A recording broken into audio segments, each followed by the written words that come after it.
Some of you might be following the sexism, the racism, the anti-Semitism.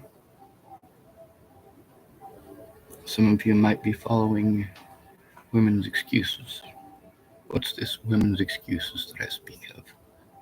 Well, every time a woman doesn't keep her word, she knows that there's a whole slew of lies. Oh, apparently we just had an issue with my connection, so I gotta try this again.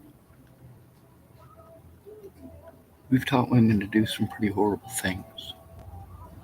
We've taught men to do some pretty horrible things too.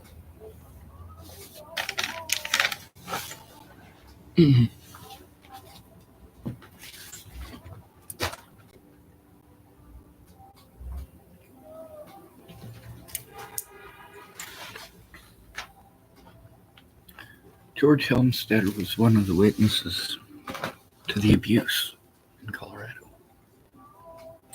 by law enforcement on the streets against the homeless. He's also a witness to Abel Ramos coming down, and he let us know if somebody was a child molester or not. If they weren't a child molester, Ramos came to me.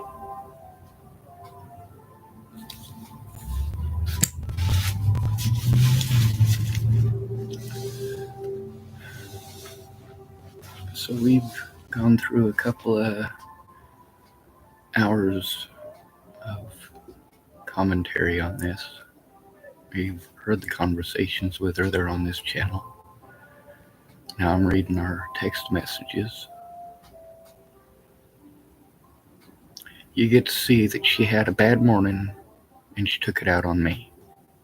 She didn't keep her word, didn't try to keep her word, didn't try to keep in contact, did not try to act like an adult at any point in this. Now at the beginning she sounded real supportive, didn't she? And she does talk a lot about George. We also have messages on Facebook that I have yet to read.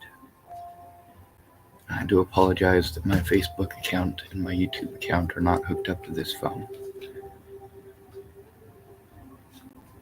I have a phone that's broken because of people who decided they didn't like me because they heard a rumor.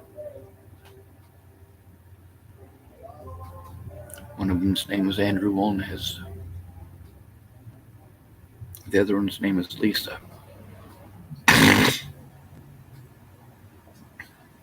Alright. So here's the point. She's already started playing ignorant and stupid. This is a highly intelligent woman, by the way. I've met her in real life.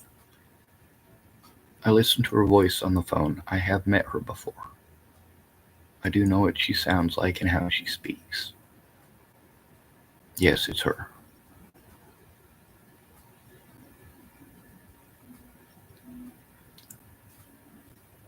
What part were we at yesterday? Ah, yes. Now, a couple of days ago, I posted up about what women do and say when they don't keep their word. There's all these things that somehow validate or excuse their horrible behavior. Wasting another human being's time and then telling them, oh, poor you have a lot of time constraints. Well, yeah, that's why you make an appointment and you fucking keep it. If a woman doesn't make a time and a day, she's not interested. When she says maybe, she means no. That's an important one to learn. If she says maybe, she means she doesn't care. She's keeping you in the toolbox because you might still have a use for her in the future. But she doesn't care to help you, and she's not going to.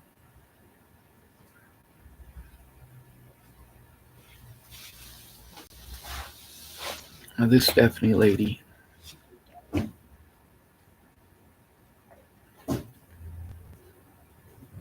she typed, I looked at what you sent. I'm in the library, but since it's Saturday, it's closing soon.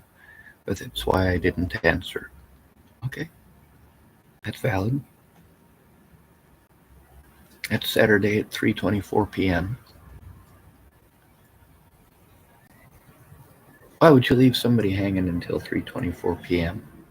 Sure, she was texting with me, but one simple question, one simple thing she could have done instead of all of this drama.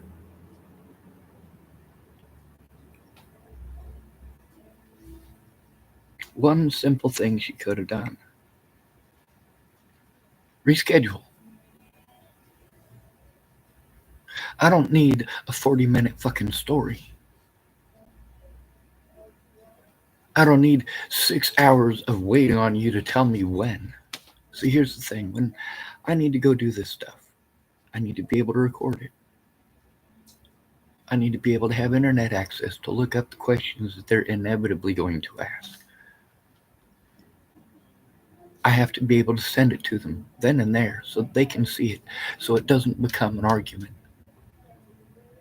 And you have no idea how many women want to turn everything into a conversation. No, my abuse is not a conversation.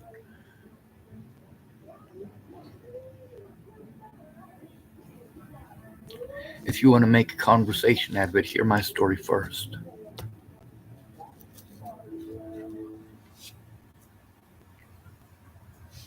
Women will offer a lot of different help. But do they follow through? Or do they try to dip out as soon as possible? Depends on how interested they are.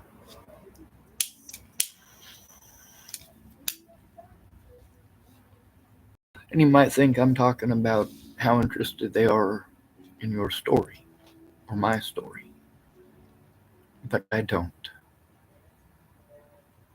Women think far more in terms of sexuality than men do, for the most part. Far more.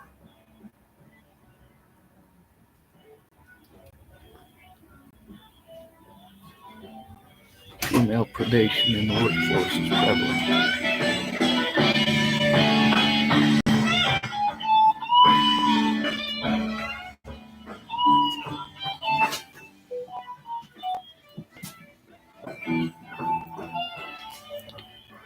Anyway, she was nice and she was pleasant at the beginning. But it took her less than 48 hours to turn something that was not an insult into, oh God, poor her. I did a horrible thing. And she typed that she took an antihistamine last night. This is a couple nights ago, actually. Does tomorrow work? And do you sleep? Yes, tomorrow works. And I replied that. I typed, I don't get much sleep, violent environment. And tomorrow works. Do you have a specific time? I also explained to her not having a time really fucks me over. It's a very generalized statement. And in Carlman vernacular, getting fucked over doesn't mean you are fucking them over. It doesn't mean fuck you. It is important for emphasis, and it is a common saying here in the United States. I got fucked over. Or I got taken advantage of. Is that nicer? This lady curses, so I'm not too worried about cursing. I type, not having a time really fucks me over. It also denotes the situation is not taken seriously. Now, any of you who have taken an abnormal psych class already know that. This is a no-brainer. Just because somebody lets you talk doesn't mean that they're listening. Oftentimes people are listening to respond, to give advice. See, this is what they're expected to give. And when you ask them, please stop, how many of you women personally have told your boyfriends, husbands, other men in your life, I don't need you to keep on giving me solutions. I need you to just be quiet and listen. Please, just listen. For right now, I don't need any sort of response from you other than to know that you're listening. And it's the same for us men, just so you know. But you get to see how it's turned on us. How many guys do you know? They go home and you've got that trick question that you're going to have coming through the door. You know, for us, when we ask how your day was, we genuinely care. When we ask how your day was, we already know that we're going to hear 45 minutes to potentially 3 or 4 hours of every little detail that went on in your day and what everybody else in town has to say about everybody